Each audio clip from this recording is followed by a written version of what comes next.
Endometriosis is a chronic condition where tissue similar to the womb lining grows outside the uterus, forming painful lesions on organs like the ovaries, bladder, and bowel. It affects around 190 million people, has no known cause or cure, and in severe cases it can fuse organs together.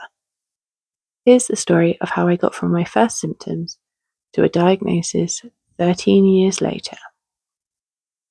I was 12 years old when doctors first put me on blood clotting medication. I'd just started my period, and almost instantly, my mum and I knew something was wrong. I was soaking through period products in under an hour. I was fainting, and I was also told it was normal, just bad cramps, and what everyone goes through. Meanwhile, I was missing school, dropping hobbies that I loved, and watching my world shrink. My body hurt. My social life disappeared. I spent days in bed and quietly slipped into depression. I vividly remember being at a dance competition where 10 minutes before going on stage, I had to withdraw because I couldn't risk bleeding through my costume. Everything shifted when my mum collapsed in pain and was taken to the hospital. She needed emergency surgery, and the surgeons found untreated endometriosis covering her organs, and all of her healthy tissue had turned black. She needed a hysterectomy. After that, we started asking the obvious question: could my symptoms be endometriosis too? I was brushed off because I was too young. In reality, I was 15 and had already been dealing with severe symptoms for 3 years. Over the next 6 years, doctors cycled me through one contraceptive after another, insisting each one just needed some time to settle. None of them helped. Once I started college, I tried to numb the pain any way I could: drinking, drugs, disordered eating, isolation, and none of that helped either.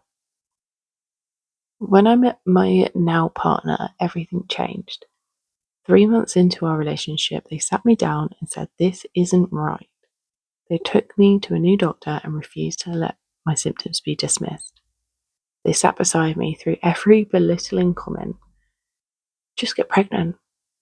You have to live with it. It's anxiety. You're too young. There's no point doing a scan. Try losing weight. Meditate. Change jobs." Each time I tried to understand my body, I was treated like the problem. But I was used to it. I kept saying, "I don't want to bother another doctor." My partner fought for me anyway. They took me to the emergency room. They asked for pain relief. They researched how to get referred to the right consultant. They rubbed my back every time I threw up from the pain. They held me when I cried, and they reassured me that I wasn't a failure for quitting yet another job I couldn't manage anymore. At 26, after my first diagnostic laparoscopy with my partner in the room, I finally heard the words that explained the last 13 years. You have endometriosis. Relief hit at first. We had been right the whole time. But then came the anger. I should have never had to wait that long. I should have never needed somebody else's persistence just to be believed. I should have never been told that pregnancy was a treatment plan for a disease that requires surgical removal. I'm 32 now. I struggle to work full time. My social life is a fraction of what it once was.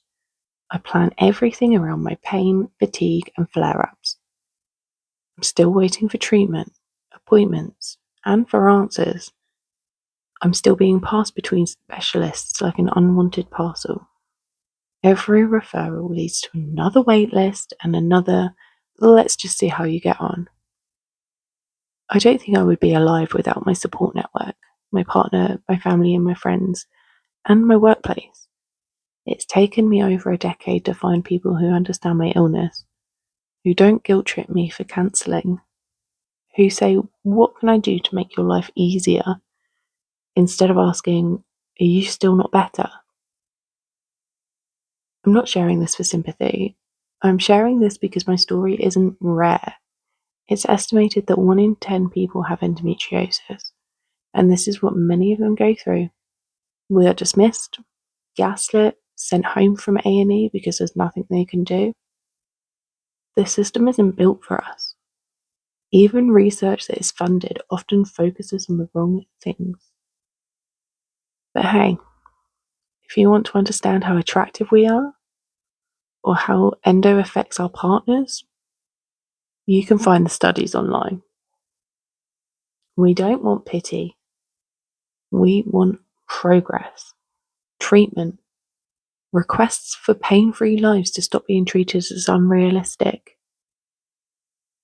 Let's keep making invisible illnesses visible. And if any of this hits home for you, consider subscribing.